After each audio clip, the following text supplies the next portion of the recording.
Hughes. Thank you, Madam Acting Deputy President. So I guess it helps that I find Bill Murray more funny than annoying, because I'm pretty sure that we've all slipped into some sort of a Senate version of Groundhog Day.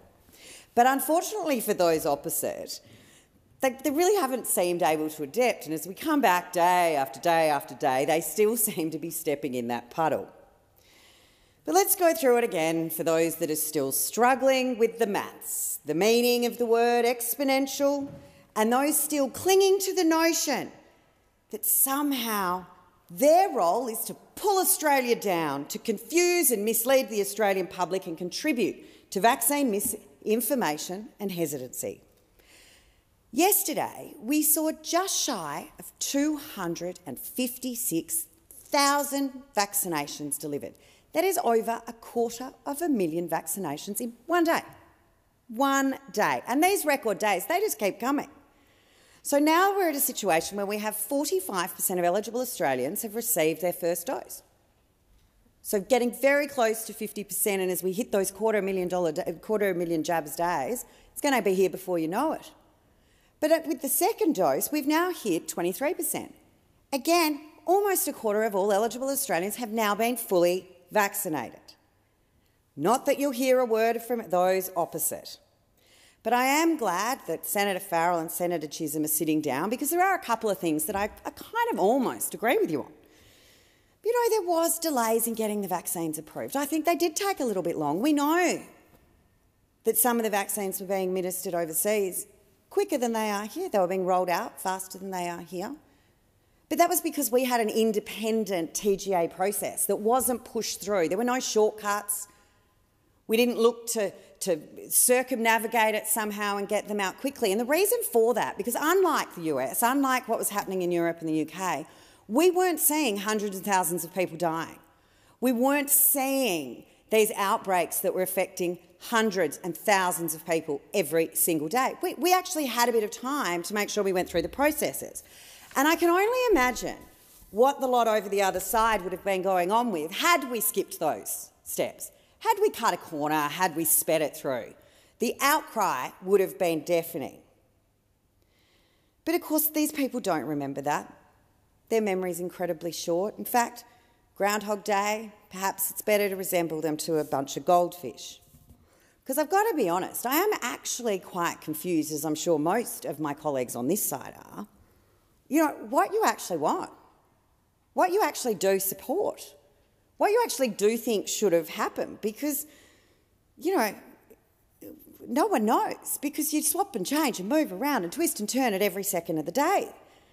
I mean, I heard a claim about guinea pigs today, and when we talk about the proper processes of authorisation and approving the vaccines, I'm not quite sure where that even came from. But as you move into your perpetual whine and you try and find your next line of attack based on fallacy, based on misleading information, I just thought I'd go through a couple of the interjections today we heard in question time. So Senator Wong called out, I think it may have been to one of my interjections, and I appreciate the President's ruling that all interjections are unruly and out of order, but Senator Wong claimed over the chamber to me that we were 12 months behind. Now, I don't even know how this is possible, and I know maths isn't your strong suit. I know we struggle a little bit over there with the numbers, but the first vaccine was approved for emergency use in the US on the 11th of December 2020. Now, to anyone's maths, that's 8 months ago.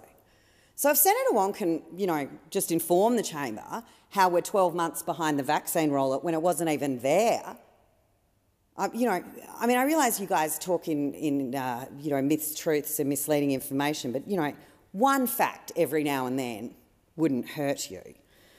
And, for those opposite that don't understand, this vaccine has been developed and approved and rolled out in record speed. Record speed. The pandemic started, February, March last year? The shortest time previous to these COVID-19 vaccines that a vaccine was developed, approved, and started to be administered was 4 years, and that was for the mumps, and that was the fastest vaccine ever. This one's been done in absolute record time, and in fact the operation was called Operation Warp Speed. But some of us that have memories longer than the goldfish remember how much you guys weren't happy with that. You felt that the vaccines were being pushed through, you weren't happy with the new technology, certainly not the mRNA because that was new. Couldn't have that. But now all of a sudden there's not enough of it. We didn't buy it before it was approved. We didn't buy it before it had been tested. We certainly didn't buy it before it had gone through TGA processes. You would have been over there complaining had we spent all this money on a vaccine that then didn't get approved. But never let your facts get in the way of a good scare campaign, as we know you guys are so fond of. So, as per usual, those opposite are about as clear as the Mihai after a flood. You're as clear as the Mihai after the flood and as full as much rubbish and old debris as well. So I thought maybe we should invite those opposite to commit in writing some of the answers to these questions. Not only so perhaps some of us and the rest of the Australian people can get some clarity as to what you actually think, but that it might actually serve as a little reminder for you when you need to go back and check, oh, hang on, what did I actually think about this a month ago, a week ago, yesterday, 10 minutes ago? Because I'm not quite sure consistency is any of your strong suit. But I am intrigued to find out whether or not now we're going to see another AZ-type fear scaremongering campaign, because there's a third vaccine in the mix. And I think in homage to the member for Goldstein, and as I assume those opposite are participating in a Jimmy Rees form of comedy skit, that we should be seeing these fear campaigns rolled out using the correct pronunciation of whether or not we prefer the Pfizer or the modern A. Because you guys, I think, are clearly trying to participate in some form of comedy act, because you're certainly not working in any form of fact. You do know anything about the difference between the Moderna and the Pfizer? Do you understand any of the difference other than the brand name? But I can tell you what I know, and I can tell you what anyone with a reading level above grade 3 knows, is that all vaccines are effective. All of them. All vaccines are effective. All of the vaccines are at the highest safety level.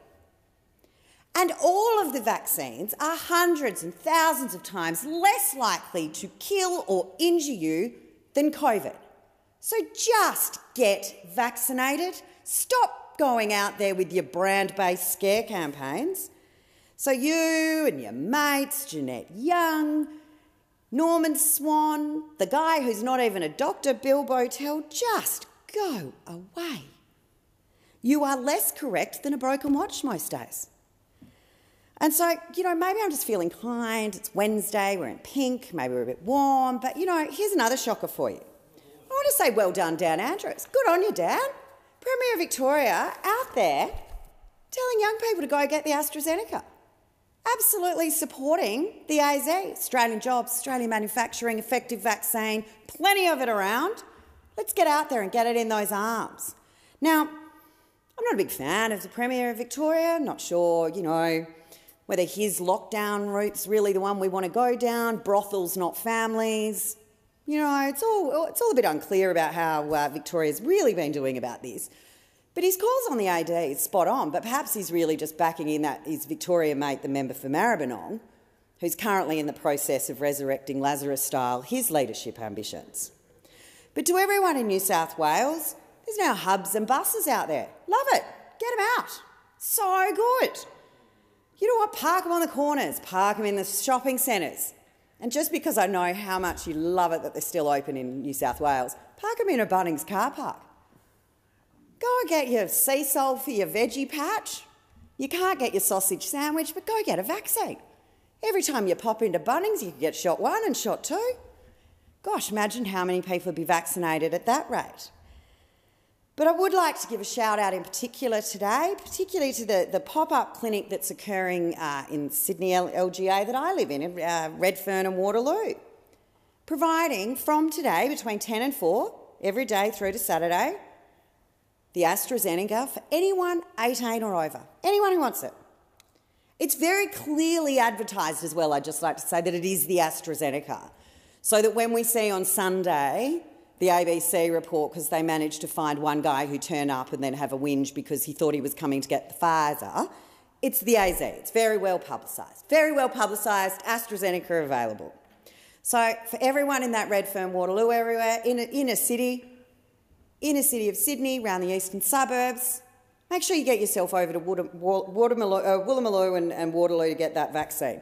Because as the great Richo acknowledged, we need to Senator do Hughes, whatever your it time takes. has expired.